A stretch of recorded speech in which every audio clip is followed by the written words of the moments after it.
বক্তব্যটা শুরু করার আগে আপনাদের একটা ভিডিও দেখাই। আগে ভিডিওটা দেখেন। আজকে পুলিশ কমিশনার বলছে যে যে হত্যাকারীকে শনাক্ত করা হয়েছে জামাত শিবিরের লোক। এখন আমি বলি এটা তো বিএনপির কোন নেতার স্টেটমেন্ট না, এটা যারা তদন্তকারী কর্মকর্তা রয়েছেন, যারা রাষ্ট্রের আইনে স্বীকৃত সংস্থা, তারা বলছেন। আপনারা ভিডিওটা দেখলেন, এখন আপনারা নিজেরাই বিচার করেন। যদি এই নির্বাচন 12 ফেব্রুয়ারি নির্বাচনটা যদি না হয় তাহলে কার লাভ? ইউনুস গংদের লাভ, জামাত শিবিরের লাভ, বিএনপির এখানে তেমন কোনো লাভ নাই।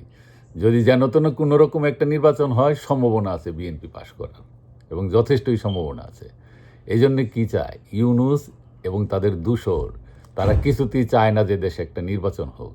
আর যদি নির্বাচন হয়, নির্বাচন হইলে এদের চলে যেতে হবে দেশ থেকে, এদেশে আর কেউ থাকতে পারবে না। তাই হাদির মতো একজন লোক যে মুখে অশ্রাব্য কথাবার্তা বইলে বাংলাদেশে ভাইরাল হয়েছে, সে কিন্তু আওয়ামী লীগের জন্য কোনো রকম ক্ষতিকর না, কোনো রকমই ক্ষতিকর না। আওয়ামী লীগের জন্য একটা ডুরাসা, এ শুধু ঢুস ঢাস কামড় দিবে, কিন্তু তার কোনো বিষ নাই। এ হাদির মতো লোক যারা নাকি অশ্রাব্য ভাষায় বকাবাজি করে ভাইরাল হয়েছে, তারা আওয়ামী লীগের কী ক্ষতি করতে পারবে? কোনো ক্ষতি করতে তো পারবেই না, বরং আওয়ামী লীগের জন্য আরও লাভ। তারা একদম একটা সীমারেখা টেনে দিছে যে কারা মুক্তিযুদ্ধের পক্ষে এবং বিপক্ষে শক্তি। বিএনপির ভিতরেও এখনও কিছু এই মুক্তিযুদ্ধের পক্ষের শক্তি আছে। তারা বঙ্গবন্ধু, আওয়ামী লীগ, মুক্তিযুদ্ধের চেতনা ধারণ করে, কিন্তু যদিও দলের কারণে তারা বলতে পারে না। কিন্তু এই হাদিকে মারার জন্য বিএনপির কী লাভ? বিএনপির কোনোই লাভ নাই। তো হাদিকে কেন বিএনপি মারবো? আর জামাতরে বিএনপি কোনোদিনও চেনে নাই। জামাতের খেলা বিএনপি কোনোদিনও চেনে নাই। জামাতরে কুলে নিয়ে ঘুরছে বিএনপি। দেখো, সাপ পালার মতো। ওই যে একটা গল্প আছে না, এক লোক একটা সাপ পালতো, সাপটা খালি বড় হইতো আর খালি নিজেরে মাপ দিত তার মালিকের সমান কখন হইব।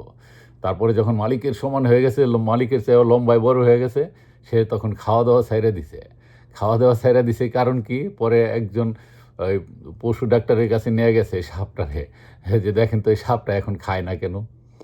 ককে, আরে সাপটা খায় না, এখন এর খিদা লাগলে আপনার এগিলা খাইব। বুঝছেন? এই সাপের মতো কিন্তু বড় হয়েছে জামাত বিএনপির কুলে বৈশা, এখন বিএনপির এগিলা খাইব। বুঝতে পারছেন? মির্জা আব্বাসের কাছে হাদি কি? মির্জা আব্বাসের আসনে দাঁড়াইব হইল, এই হাদি দাঁড়ানোর কথা মির্জা আব্বাসের আসনে। তা মির্জা আব্বাসের কাছে হাদি কি? কয় ভোট পাইব? হাতে গোনা কয়েকটা ভোট। যদি 1000 ভোট পায় তাহলে তো ওর জন্য বিশাল বড় প্রাপ্তি। 1000 ভোট কি পাইব না। তাই হাদিকে হত্যা করে বিএনপির তো কোনো লাভ নাই, বিএনপির পুরা লস। তো বিএনপি কেন এর মারব? আর আওয়ামী লীগের তো আরও লাভ নাই, কারণ আওয়ামী লীগের এই ধরনের লোক থাকলে আওয়ামী লীগের জন্য ভালো, মুক্তিযুদ্ধের পক্ষের শক্তির জন্য ভালো। মানুষ চিনতে পারবে, আর আলোকবর্তিকার মতো বুঝতে পারবো যে এইদিকের মানুষ আলোকিত, এরা অন্ধকারের মানুষ। তো এটা তো আওয়ামী লীগের জন্য কোনোই লাভ না। এখন তাহলে কার লাভ? লাভ জামাতের, লাভ ইউনুসের। তারা যত জল ঘোলা করতে পারবো, নির্বাচন বানচাল হয়ে যাব, এরা গোলা পানিতে মাছ শিকার করবো এবং দীর্ঘদিন ক্ষমতায় থাকবো। এবং জামাতের চাই, দেখেন এই মোল্লারা, এই জামাতের নেতারা, তারা প্রকাশ্যে বলতেছে যে নির্বাচন হইতে দেওয়া যাবো না, কোনো ক্রমেই তারা নির্বাচন হইতে দিব না। একজনে তো দুয়াই করতেছে, আল্লাহ ইউনুস রে যতদিন বাইচে থাকে ততদিন এদেশে ক্ষমতায় রাখো। তা বুঝতে পারেন না? এখন এই যে সাদিক কায়েম দেখেন, সাথে সাথে ঘোষণা দেওয়া দিছে মির্জা ফখরুলের বিরুদ্ধে একটা ভাইব তুলে একটা মিছিল মিটিং করে একটা বোঝাইতে চাইতেছে যে বিএনপি করতেছে। বুঝতে পারছেন এদের রাজনীতি? জামাত শিবিরের রাজনীতি বোঝা এত সোজা না। আর ডক্টর ইউনুস, তার যে কত টাকা দরকার, কত যে ক্ষমতা দরকার, এটা আর এটার একটা গল্প বললে বুঝবেন। মানে এক লোক, সে লিউ টলস্টয়ের একটা গল্প আপনারা জানেন, তারপরও বিরক্ত করার জন্য আমি দুঃখিত। যদিও জানা গল্প, তাও প্রসঙ্গক্রমে এই গল্পটা মনে পড়ছে। তো লিউ টলস্টয়ের একটা অসাধারণ গল্প আছে। গল্পটা হইলো এরকম যে এক লোক যেখানে জমি দেখে শুধু জমি কিনে, জমির প্রতি তার লোভ, জমি কেনার প্রতি তার প্রচণ্ড ক্ষুধা। মানুষের ক্ষুধা কিন্তু অনেক রকমের, কারো রুটির ক্ষুধা, ভাতের ক্ষুধা, আর কারো ক্ষুধা হলো সম্পত্তির, আর কারো ক্ষুধা হইলো ক্ষমতার, টাকা পয়সা, ধন দৌলত, বিভিন্ন রকমের ক্ষুধা মানুষকে অন্ধ করে ফেলে। এই যে যেমন ডক্টর ইউনুস, তার ক্ষমতা এবং টাকার ক্ষুধায় দেখেন সে অন্ধ হয়ে গেছে। সে 80 বছরের উপরে বয়স, এখন পর্যন্ত তার সম্পত্তির ক্ষুধা তার শেষ হয় নাই। ওই গল্পের ওই লোকটা হইল সব সময় খালি ভালো জমি দেখলেই জমি কিনে, জমি দেখলেই জমি কিনে। তারপরে এক জায়গায় বলল কি যে আমার এখানে অনেক জমি আছে এবং অত্যন্ত উর্বর জমি, আপনি যত খুশি কিনতে পারেন। এত জমি, আপনি সকালবেলা সূর্য ওঠার সাথে হাঁটা শুরু করবেন এবং সূর্যাস্তের সূর্য ডুবার পর্যন্ত আপনার সময় যতক্ষণই জায়গা আপনি হাইটা হাইটা আসতে পারবেন, ওই জায়গাটুকু আপনার মাত্র 1000 রুবল। তা বললো কি এত সুন্দর সুযোগ, 1000 রুবলে এত জায়গা। তারপরে সে হাঁটা শুরু করলো। হাঁটতে হাঁটতে সে যাইতে যাইতে যাইতে বহু দূরে গেছে গা, দুপুর গড়ায় গেছে। তারপরে তার খেয়াল হইলো, হাই রে, আমি এখন এই পর্যন্ত যাইতে পারবো কি না। তারপরে সে দৌড়ায় দৌড়ে আসে, আসতে পারে না, আর সূর্য ডুবে যায়, আর আসা হয় না তার। দূরে দেখা যায় যে সূর্য ডুবে গেছে। এখন সে হাঁটা বন্ধ করে দিছে। পরে ওই দূরের থেকে পাহাড়ের আড়ালে দেখে কি না এখনো সূর্য ডুবে নাই, পাহাড়ের আড়ালে সূর্যটা কেবল ঝইলা পড়ছে। সে আরও প্রচণ্ড জোরে দৌড়াতে থাকে। এবং যারা জমি বিক্রয় করবো তারা কিন্তু ওইরকম নিমখারাম না, তারা বলতেছে, হে তুমি আসো, তুমি অল্পের জন্য পাইরে দিতেছ, আসো আসো আসো। তাকে আসার জন্য ডাকতেছে, সে আরও জোরে দৌড়াইতেছে। দৌড়াইতে সূর্যটা ডুবে যায়। সূর্যটা ডুবে যাওয়ার পরে মুহূর্তেই সে ওই যেখান থেকে রওনা করছিল ওই জায়গার মধ্যে এসে সে উপরে হয়ে পড়ে যায় এবং সাথে সাথে মারা যায়। মারা গেলে এই গল্পটা বুঝাইতে চাইছে যে তারপরে কি করলো, ওই লোকটারে ওই জমির মধ্যেই 6 হাত জায়গা গর্ত করে তাকে ওখানে দাফন করা হইলো, মাটি দেওয়া হইলো। মাত্র 6 হাত। তারপর মানুষ বলল, দেখো আপনার কত জমি দরকার, আপনার জমি দরকার মাত্র 6 হাত, আর আপনি সারা জীবন এই সম্পত্তির জন্য দৌড়াইছেন। ইউনুস এরকমই একজন। সে 80 বছর বয়স হয়ে গেছে, 84 বছর বয়স, সে মরে যাবো, এখনো সে সম্পত্তি এবং ক্ষমতার জন্য সে দৌড়াইতেছে, মানুষের জন্য তার কোনো ভাবনা নাই। এরকম হাদিমাদি সবারে হত্যা করে হইলেও সে ক্ষমতায় থাকবে। নির্বাচন বানচাল করে যে কোনোভাবে থাক, জামাতকে নিয়ে, উগ্রবাদী একটা দলকে নিয়ে সে ক্ষমতায় থাকতে চায়, ক্ষমতা হাতছাড়া করতে চায় না।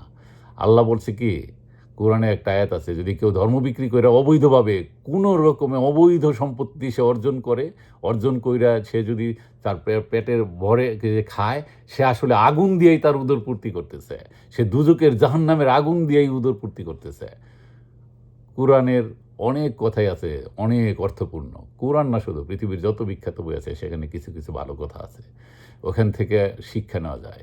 ইউনুস কোনো জায়গার থেকে শিক্ষা নেয় নাই। এখন এই হাদির মতো একজন অশ্রাব্য কথাবার্তা বলে যে তাকে হত্যা করে সে শুরু করছে মিশন। দেখেন না জল আরও কোথায় যায়। ওই ফারুকিরে দেখলাম, সে সাথে সাথে এই ঘোষণা দিয়ে দিছে যে ইন্ডিয়া থেকে শেখ হাসিনা তাকে হত্যা করার চেষ্টা করছে। অথচ তাদের দলের নেতাকর্মীরা আবার বলতেছে কি, বিএনপির রিজভিউ বলতেছে যে এটা জামাত শিবির কাণ্ড।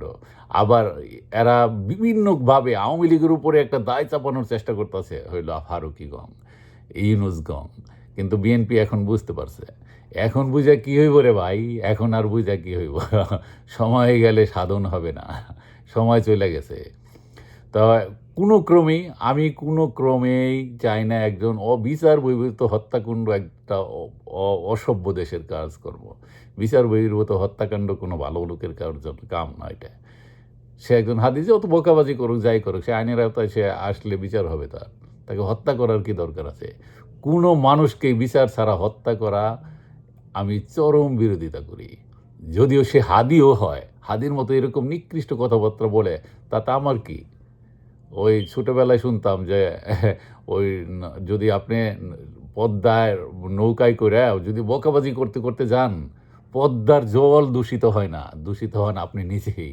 তা ওই রকম কেউ যদি বকাবাজি করে আওয়ামী লীগের মুক্তিযুদ্ধের স্বাধীনতার বিরুদ্ধে কথা বলে, স্বাধীনতার কিছুই আসে যায় না, মুক্তিযুদ্ধের কিছুই যায় আসে না, আমাদের পতাকার কিছুই যায় আসে না। আমরা সেই মুক্তিযুদ্ধের পক্ষের শক্তি, যারা মুক্তিযুদ্ধের পক্ষেই থাকবো। ওই বকাবাজিতে আমরা ভাইসা যাব না। ওই যারা লাল বদর, যারা চিহ্নিত রাজাকার, যারা মিছিল করছিল একদিন যে তুমি কে আমি কে রাজাকার রাজাকার, এই দায় তাদের, এবং তারাই এই সব অপকর্ম করছে। তারা হাইরা গেছে 1971-এ, তাদের জিতার কোনো উপায় নাই। আপনারা আর কোনো ক্রমেই জিততে পারবেন না, রাজাকারের বাচ্চারা, কোনো ক্রমেই বাংলাদেশে আর জিতার উপায় নাই। কারণ এই দেশ এখন স্বাধীন, সার্বভৌম দেশ। আপনারা কোনো ক্রমেই এ দেশের স্বাধীনতার সার্বভৌমত্বকে বিসর্জন দিতে পারবেন না। কেউ না কেউ এই স্বাধীনতা সার্বভৌমত্বকে বজায় রাখবে। যদিও বিএনপির স্বাধীনতা সার্বভৌমত্বের নিয়ে কথা বলতে গিয়ে প্যান করে খুব ভালোভাবে কথা বলতে পারে না, তারপরেও জামাতের চেয়ে কিন্তু ভালো। অতএব জামাতরে আপনারা বিএনপিরা চিনছেন, অনেক পরে চিনছেন। খালেদা জিয়া একবার এক বক্তব্য দিয়েছিল জামাত হইল কাল সাপ, জামাত হইল খারাপ, নিকৃষ্ট একবার বলছিল, আপনাদের মনে থাকলে অনেকের হয়তো মনে আছে। একবার চিনছিল, কিন্তু স্বার্থের কারণে আপনারা সব কিছু ভুলে যান। এখন সেই সাপ বড় হয়ে গেছে, অনেক বড় হয়ে গেছে, এখন আপনাদের গিলা হজম করে ফেলতে পারে। দেরিতে হইলেও বিএনপির বোধগম্য হয়েছে জামাতকে নিয়ে, এই জন্য বিএনপিকে ধন্যবাদ। তা বুঝতে থাকেন, আরও বুঝবেন। আজকে বুঝবেন না, বুঝবেন কাল, পাশা থাপড়াইবেন পারবেন কাল। জয় বাংলা, জয় বঙ্গবন্ধু।